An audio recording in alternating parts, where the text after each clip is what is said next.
ಪ್ರತಿಯೊಬ್ಬ ಆತ್ಮೀಯ ವೀಕ್ಷಕರೇ, ಇಲ್ಲಿ ಸ್ಕ್ರೀನಲ್ಲಿ ಏನು ಕಾಣ್ತಾ ಇದೆಯಲ್ಲ, ಈ ಎಲ್ಲ ಗಿಫ್ಟ್ಗಳು ಕೂಡ ರಾಜ್ಯ ಸರ್ಕಾರಿ ನೌಕರರು, ನಿವೃತ್ತ ಸರ್ಕಾರಿ ನೌಕರರು, ಪಿಂಚಣಿದಾರರು, ಕುಟುಂಬ ಪಿಂಚಣಿದಾರರು, ಅನುದಾನಿತ ನೌಕರರು ಹಾಗೂ ನಿಗಮ ಮಂಡಳಿ ನೌಕರರಿಗೆ ಖಂಡಿತವಾಗಿಯೂ ಸಿಗತ್ತೆ.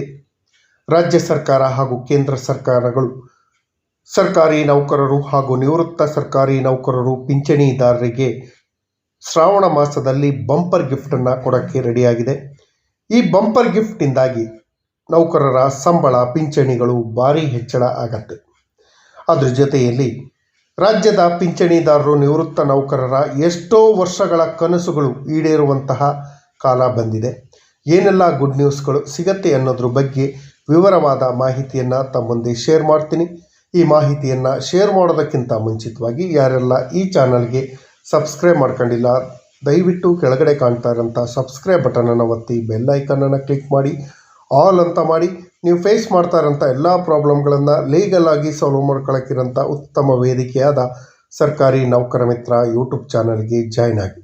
ಸ್ನೇಹಿತರೆ, ರಾಜ್ಯದ ಸುಮಾರು 10-12 ಲಕ್ಷಕ್ಕೂ ಹೆಚ್ಚು ಸರ್ಕಾರಿ ನೌಕರರು ಇರ್ಬೋದು, ನಿವೃತ್ತ ಸರ್ಕಾರಿ ನೌಕರರು, ಪಿಂಚಣಿದಾರರು, ಕುಟುಂಬ ಪಿಂಚಣಿದಾರರು ಗುಡ್ ನ್ಯೂಸನ್ನು ಕಾಯ್ತಾ ಇದ್ದಾರೆ. ಶ್ರಾವಣ ಮಾಸ ಅಂದರೆ ಹಿಂದೂಗಳಿಗೆ ದೇವರ ತಿಂಗಳು ಅಂತ ಹೇಳ್ತಾರೆ. ಈ ಎಲ್ಲ ಹಬ್ಬಗಳು, ಎಲ್ಲ ಶುಭ ಸುದ್ದಿಗಳು ಶ್ರಾವಣ ಮಾಸದಲ್ಲೇ ಬರುತ್ತೆ. ಅದೇ ರೀತಿ ಸರ್ಕಾರಿ ನೌಕರರಿಗೆ ಹಾಗೂ ನಿವೃತ್ತ ಸರ್ಕಾರಿ ನೌಕರರಿಗೂ ಕೂಡ ರಾಜ್ಯ ಸರ್ಕಾರ ಹಾಗೂ ಕೇಂದ್ರ ಸರ್ಕಾರ ಶ್ರಾವಣ ಮಾಸದಲ್ಲಿ ಬಂಪರ್ ಗಿಫ್ಟನ್ನು ಕೊಡೋಕ್ಕೆ ರೆಡಿಯಾಗಿದೆ. ಒಂದಲ್ಲ, ಎರಡೆರಡು ಬಂಪರ್ ಗಿಫ್ಟ್ಗಳು, ಕೆಲವು ಸಲ 3 ಗಿಫ್ಟ್ಗಳು ಆಗಿರ್ಬೋದು. 2 ಗಿಫ್ಟ್ ಅಂತೂ ಕನ್ಫರ್ಮ್ ಆಗಿ ಸಿಕ್ಕೇ ಸಿಗತ್ತೆ ಅನ್ನೋ ಮೂಲಗಳು ತಿಳಿಸಿದೆ. ಇದರಿಂದಾಗಿ ನಿಮ್ಮ ಸಂಬಳ, ಪಿಂಚಣಿಯಲ್ಲಿ ಭಾರಿ ಹೆಚ್ಚಳ ಆಗುವಂಥ ಸಾಧ್ಯತೆಗಳು ತುಂಬ ಇದೆ. ಅದರಲ್ಲಿ ಪ್ರಮುಖವಾಗಿ 7th ಪೇ ಕಮಿಷನ್ನ ಫೈನಲ್ ಆ್ಯಂಡ್ ಸೆಕೆಂಡ್ ರಿಪೋರ್ಟು ಇದುವರೆಗೂ ಇಂಪ್ಲಿಮೆಂಟ್ ಆಗಿಲ್ಲ. ಈ ಬಗ್ಗೆ ಸರ್ಕಾರಿ ನೌಕರ ಸಂಘದ ಅಧ್ಯಕ್ಷರು ಹಲವಾರು ಬಾರಿ ಹೇಳಿದ್ದಾರೆ. ಸರ್ಕಾರಕ್ಕೂ ಕೂಡ ಮನವಿಯನ್ನು ಮಾಡ್ಕೊಂಡಿದ್ದಾರೆ. ಸೆಕೆಂಡ್ ರಿಪೋರ್ಟನ್ನು ಯಥಾವತ್ತಾಗಿ ಜಾರಿ ಮಾಡಬೇಕು. ಇದರಿಂದಾಗಿ ಸರ್ಕಾರಿ ನೌಕರರ ಸಂಬಳ, ಪಿಂಚಣಿಗಳು ಹೆಚ್ಚಳ ಆಗತ್ತೆ ಅಂತ ಹೇಳಿದರೆ, ಹಾಗಾಗಿ ಶ್ರಾವಣ ಮಾಸದಲ್ಲಿ ರಾಜ್ಯ ಸರ್ಕಾರ, ಮಾನ್ಯ ಮುಖ್ಯಮಂತ್ರಿಗಳಾದ ಡಿ ಕೆ ಶಿವಕುಮಾರ್ ಅವರು ರಾಜ್ಯದ ಸಮಸ್ತ ಸರ್ಕಾರಿ ನೌಕರರಿಗೆ, ನಿವೃತ್ತ ಸರ್ಕಾರಿ ನೌಕರರಿಗೆ, ಪಿಂಚಣಿದಾರರಿಗೆ 7th ಪೇ ಕಮಿಷನ್ನ ಸೆಕೆಂಡ್ ಆ್ಯಂಡ್ ಫೈನಲ್ ರಿಪೋರ್ಟನ್ನು ಇಂಪ್ಲಿಮೆಂಟ್ ಮಾಡುವಂಥ ಸಾಧ್ಯತೆಗಳು ಹೆಚ್ಚಾಗಿದೆ. ಇದೇನಾದರೂ ಇಂಪ್ಲಿಮೆಂಟ್ ಆದರೆ ನಮ್ಮ ಸಂಬಳ, ಭತ್ಯೆಗಳು, ಪಿಂಚಣಿಗಳಲ್ಲಿ ಭಾರಿ ಬದಲಾವಣೆ ಆಗತ್ತೆ. ಬಹಳ ದಿನಗಳಿಂದ ನಾವೇನು ನಿರೀಕ್ಷೆ ಮಾಡ್ತಾ ಇದ್ದು 7th pay commission final and second report implement ಆಗಬೇಕು ಅಂತ, ಆ ಇಂಪ್ಲಿಮೆಂಟ್ ಆಗುವಂಥ ಕಾಲಗಳು ಖಂಡಿತವಾಗಿಯೂ ಬರುತ್ತೆ. 7th ಪೇ ಕಮಿಷನ್ನಲ್ಲಿ ಇನ್ನೂ 30 ಶಿಫಾರಸುಗಳು ಜಾರಿಯಾಗಲು ಬಾಕಿ ಇದೆ. ಆ ಎಲ್ಲ ಶಿಫಾರಸುಗಳನ್ನು ರಾಜ್ಯ ಸರ್ಕಾರ ಶ್ರಾವಣ ಮಾಸದಲ್ಲಿ ಈಡೇರಿಸುತ್ತೆ ಅನ್ನೋ ಒಂದು ಭರವಸೆ ಇದೆ. ಕಳೆದ ಬಾರಿ ಕೂಡ 7th ಪೇ ಕಮಿಷನ್ ಕೂಡ ಶ್ರಾವಣ ಮಾಸದಲ್ಲೇ ಜಾರಿಯಾಗಿತ್ತು. ಈ ಬಾರಿ ಕೂಡ ಜಾರಿಯಾಗತ್ತೆ ಅನ್ನೋ ಒಂದು ವಿಶ್ವಾಸ ಖಂಡಿತವಾಗಿಯೂ ಇದೆ. ಅದರ ಜೊತೆಯಲ್ಲಿ ಈಗ ಕಳೆದ 2 ವರ್ಷಗಳಿಂದ ಹೇಳ್ಬೋದು, DA ವಿಚಾರದಲ್ಲಿ ತುಂಬ ಅನ್ಯಾಯ ಆಗ್ತಾ ಇದೆ ಸರ್ಕಾರಿ ನೌಕರರಿಗೆ, ನಿವೃತ್ತ ಸರ್ಕಾರಿ ನೌಕರರಿಗೆ, ಪಿಂಚಣಿದಾರರಿಗೆ. ಆದರೆ ಈ ಬಾರಿ ಆ ರೀತಿ ಅನ್ಯಾಯಗಳು ಆಗೋಲ್ಲ ಅಂತ ತಿಳಿದು ಬಂದಿದೆ. ಈಗ ನಡೀತಿರುವಂಥ ಯುದ್ಧ ಪರಿಸ್ಥಿತಿ, ಬೆಲೆ ಏರಿಕೆ ಹಾಗೂ ಅಖಿಲ ಭಾರತ ಬೆಲೆ ಏರಿಕೆ ಸೂಚ್ಯಂಕದ ಆಧಾರದಲ್ಲಿ ಕೇಂದ್ರ ಸರ್ಕಾರ ತನ್ನ ನೌಕರರಿಗೆ 8ನೇ ವೇತನ ಆಯೋಗಕ್ಕಿಂತ ಪೂರ್ವದಲ್ಲೇ ಅವರಿಗೆ 5% DA ಕೊಡುವಂಥ ಸಾಧ್ಯತೆಗಳು ಇದೆ. ಇಲ್ಲ ಅಂದರೂ 4% DA ಅಂತೂ ಕೊಡ್ತಾರೆ. 4% DA ಕೊಟ್ಟರೆ ರಾಜ್ಯ ಸರ್ಕಾರ ಯಥಾವತ್ತಾಗಿ ರಾಜ್ಯ ಸರ್ಕಾರಿ ನೌಕರರು ಹಾಗೂ ಪಿಂಚಣಿದಾರಿಗೂ ಕೂಡ 4% DAಯನ್ನು ಹೆಚ್ಚಳ ಮಾಡುತ್ತೆ. 4% DA ಹೆಚ್ಚಳ ಜುಲೈನಿಂದಲೇ ಪೂರ್ವಾನ್ವಯವಾಗುವಂತೆ ಆಗೋದ್ರಿಂದ ನಮ್ಮ ಸಂಬಳ, ಪಿಂಚಣಿಯಲ್ಲಿ ಭಾರಿ ಹೆಚ್ಚಳ ಆಗತ್ತೆ. ಈಗಿರುವಂಥ ಬೆಲೆ ಏರಿಕೆಯಿಂದಾಗಿ ಸರ್ಕಾರಿ ನೌಕರರು, ನಿವೃತ್ತ ಸರ್ಕಾರಿ ನೌಕರರು, ಪಿಂಚಣಿದಾರರು ಯಾವುದೇ ವಸ್ತುಗಳನ್ನು ಖರೀದಿ ಮಾಡೋಕ್ಕೆ ಹೋದರೂ ಬೆಲೆ ಏರಿಕೆ ಅಂತಿದೆ. ಈಗ 4% DAಯನ್ನು ರಾಜ್ಯ ಸರ್ಕಾರ ಹಾಗೂ ಕೇಂದ್ರ ಸರ್ಕಾರ ಘೋಷಣೆ ಮಾಡೋದ್ರಿಂದ ನಮಗೆಲ್ಲರಿಗೂ ಉಪಯೋಗ ಆಗತ್ತೆ. ಮತ್ತೊಂದು 2ನೇ ಗಿಫ್ಟ್ ಏನು ಅಂತ ಹೇಳಿದ್ರೆ, ಬಹಳ ವರ್ಷಗಳಿಂದ ನಿರೀಕ್ಷೆ ಮಾಡ್ತಾ ಇದ್ದಂಥ ಕರೋನಾ ಕಾಲದಲ್ಲಿ ಸರ್ಕಾರ ಹಾಗೂ ದೇಶದ ಆರ್ಥಿಕತೆಯ ದೃಷ್ಟಿಯಿಂದ ಸರ್ಕಾರಿ ನೌಕರರು ಏನು ಸ್ಯಾಕ್ರಿಫೈಸ್ ಮಾಡಿದರು 18 ತಿಂಗಳ ಡಿ ಎ ಸುಮಾರು 9% ಡಿ ಎಯನ್ನು ಕೊಡುವಂಥ ಕಾಲ ಕೂಡ ಕೂಡಿ ಬಂದಿದೆ ಅಂತಲೇ ಹೇಳ್ಬೋದು. ಏಕೆಂದರೆ ಮಾನ್ಯ ಸುಪ್ರೀಂ ಕೋರ್ಟ್ ಹಾಗೂ ಹೈಕೋರ್ಟ್ಗಳು ಕೂಡ ನೌಕರರಿಗೆ ಬಾಕಿ ಇರುವಂಥ 18 ತಿಂಗಳ ಡಿ ಎಯನ್ನು ಕೊಡಬೇಕು ಅಂತ ಆದೇಶ ಮಾಡಿದೆ.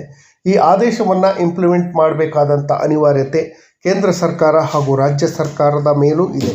ಹಾಗಾಗಿ ಒಂದೇ ಕಂತಿನಲ್ಲಿ ಆಗದಿದ್ದರೂ ಕೂಡ 3ರಿಂದ 4 ಕಂತುಗಳಲ್ಲಿ ಬಾಕಿ ಇರುವಂಥ 18 ತಿಂಗಳ ಡಿ ಎಯನ್ನು ಕೊಡುವಂಥ ಸಾಧ್ಯತೆ ಇದೆ.